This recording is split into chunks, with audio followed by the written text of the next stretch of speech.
We're going to build a wall. We deport every single one of them. They're eating the dogs. Deportation operation. Illegal aliens entering our country. But today, our immigration system is broken. The United States is a country of immigrants. Since its inception, people from around the world have immigrated here on the promise of freedom and opportunity. Even our country's founders were immigrants in their own way, migrating from Europe to the New World, driven by their own dream of opportunities. In pursuit of this American dream, millions of immigrants flood to the gates of our nation every year. In fact, today, 13.9% of the U.S. population are immigrants. When combined with the estimated 11 million undocumented immigrants, this demographic reaches a near record high in our present society. Although principal to its founding and a continually substantial part of the country, immigration hasn't always been praised by the leaders of the United States. Today, the topic of immigration is under more scrutiny than it ever has been, with more and more regulations being imposed on the issue. A policy that would shield immigrant spouses from deportation and help them become U.S. citizens has now been ruled illegal. A federal judge struck down the Biden administration program that would have allowed undocumented immigrants who are married to American citizens to gain legal status. Why do people immigrate, and why do they do so illegally?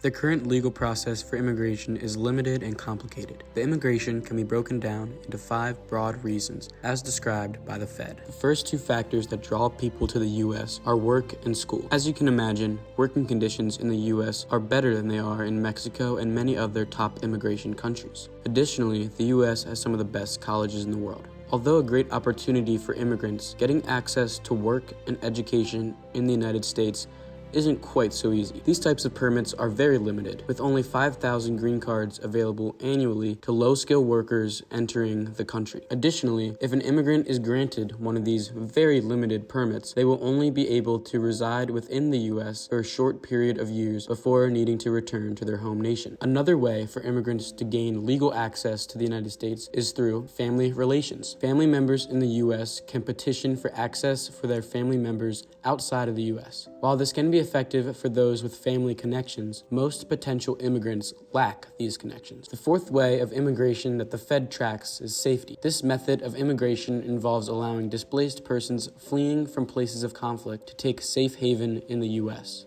This process is made more complicated because the U.S. requires proof of refugee status. Essentially, they require potential immigrants to prove they have extremely unsafe circumstances in their previous domain. Even if they can prove their case, the U.S. caps refugee admissions at around 70 to 80,000 per year, which can be far less than the amount wishing for access, especially in times of geopolitical tension. Finally, the U.S. has a diversity entrance program in which individuals from countries with low rates of immigration might be chosen through a lottery system. Although this could be a viable option for immigrants who come from more obscure backgrounds, the majority of immigrants, around 60%, come from Mexico, and this program does not apply to them.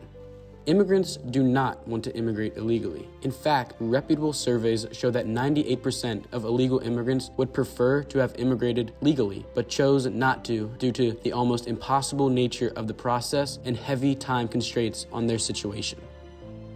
Does the U.S. have a moral responsibility to help people seeking new opportunities or running from bad circumstances? The moral obligation of the U.S. to take in immigrants is a multifaceted dilemma. Given its role in shaping global political and economic structures that drive migration, the U.S. ethically must assist those fleeing persecution, war, or disaster. Our government has set in place various laws like the Immigration and Nationality Act to maintain its position as a global leader in upholding human rights and democracy. Historically, the nation's professed beliefs and actions contradict each other. The U.S. takes pride in being a destination for immigrants, often offering refuge and opportunity to those fleeing persecution, violence, and poverty. However, historical actions such as the forced relocation of indigenous peoples and slavery complicate the nation's moral stance. Additionally, immigration policies that favor certain nationalities or socioeconomic statuses are unjust, contributing to discrimination and marginalization. One could also argue that the U.S. is even more involved due to the many global inequalities that drive migration, such as economic disparity, climate change, and violence. Many of these are also influenced by policies enacted by wealthy nations like the U.S. That being said, the moral obligation to accept immigrants must be balanced with practical considerations, including resources, infrastructure, and social integration. This raises complex ethical dilemmas about how much a country can do without causing harm to its own citizens or the immigrants themselves. Safe to say, the moral obligations of immigration are nuanced.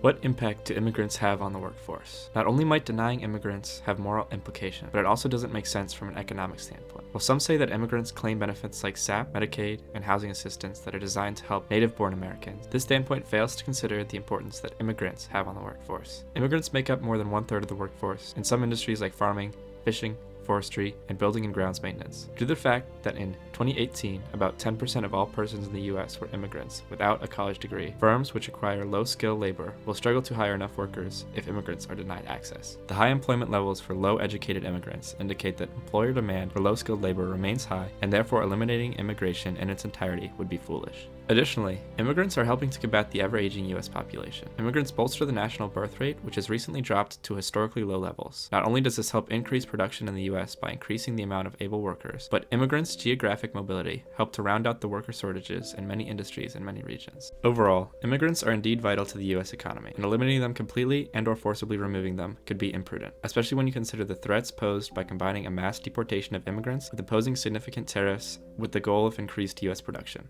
In our modern society, we often ostracize groups different to the ones we identify with. This has been pushed into the societal forefront with the issue of immigration. Immigration has sprung into the limelight as one of the most spoken about and important issues in the latest election, with it becoming a central issue of the now President-elect Donald Trump's campaign, with a plan of mass deportation of all illegal immigrants across the country. He achieved this with pushing the message dehumanizing immigrants for the purpose of getting ahead with voters, particularly Donald Trump, who in 2016 election mentioned immigrants in a dehumanizing manner 464 times. Through the use of words like illegals and aliens, it creates a harmful rhetoric just from the start. Hateful messaging is picked up by political candidates, but also by the media. Clips like these are pushed by the media as they can go viral. Immigration is crucial to the country, and the first step into the future is to understand that they have a place in this country. However, the hate encourages mass deportations, as suggested by Donald Trump, where they seek to hold these people in detention camps while they wait to be deported, ending their American dream. The first step to change in the future is stopping this hateful rhetoric and having meaningful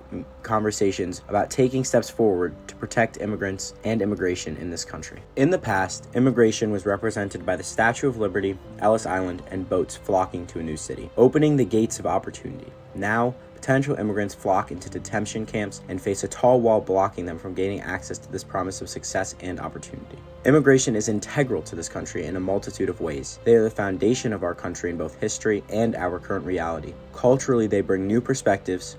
Economically, they act as the backbone of our workforce. Coming to this country under the guise of the American dream, this promise is the foundation of our country, providing hope for work, school, family, safety, and diversity. All things considered, the U.S. has unrealistic requirements for illegal immigration. The U.S. needs to reform immigration to be lenient to support the U.S. demand for labor. Support for immigration reform would involve increasing the number of visas available to meet the demand for low-skilled workers. That being said, the U.S. must still enforce the rule of law and not create a fully open border. In a country where immigrants are crucial, we need reforms now more than ever to not only protect immigration, but to make it easier to immigrate legally. So, can a country fueled with hateful rhetoric against immigration make meaningful reforms to protect an immigrant population crucial to this country's culture and workforce?